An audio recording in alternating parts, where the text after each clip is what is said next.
গাজীপুরের কাশিমপুর কেন্দ্রীয় কারাগার থেকে রইস খান নামে এক পাকিস্তানি নাগরিক ২৬ বছর পর মুক্তি পেয়েছেন। এখন পরবর্তী ৪৮-৯৬ ঘন্টার জন্য এবং আগামী ৫-৭ দিনের মধ্যে কিছু মাঝারি থেকে শক্তিশালী ভূমিকম্প হতে পারে। The lion has escaped from the Mirpur Zoo cage. Efforts are underway to catch it, said the zoo director. Dhaka ১০ আসনে প্রাথমিকভাবে মনোনয়ন দেওয়া হয়েছে বিএনপির জাতীয় নির্বাহী কমিটির সদস্য শেখ রবিউল আলমকে।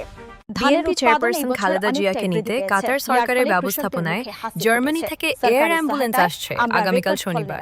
যারা এতদিন নির্বাচন করেছে তারা এখন ভোট পেছানোর ষড়যন্ত্র করছে বললেন ইসলামী আন্দোলন বাংলাদেশের আমির।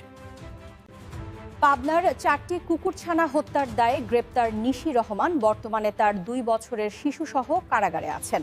কৃষি জমিতে কাজ করছিল মৌলভীবাজারের শুকুরাম উরাং নামে বাংলাদেশি যুবক। এলোপাতাড়ি গুলি ছোড়ে বিএসএফ লোক।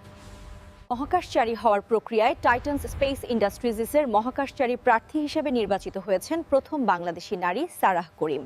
বাংলাদেশি ও পাকিস্তানি শিক্ষার্থীদের জন্য দরজা বন্ধ করছে যুক্তরাজ্যের বিশ্ববিদ্যালয়গুলো। তারা জানিয়েছে প্রকৃত শিক্ষার্থী ভর্তি নিশ্চিত করার চাপ বেড়েছে। Businessman Utpal was going to buy fish. A gang of robbers killed him and took the money. This incident happened around 5 a.m. in Faridpur Sadar.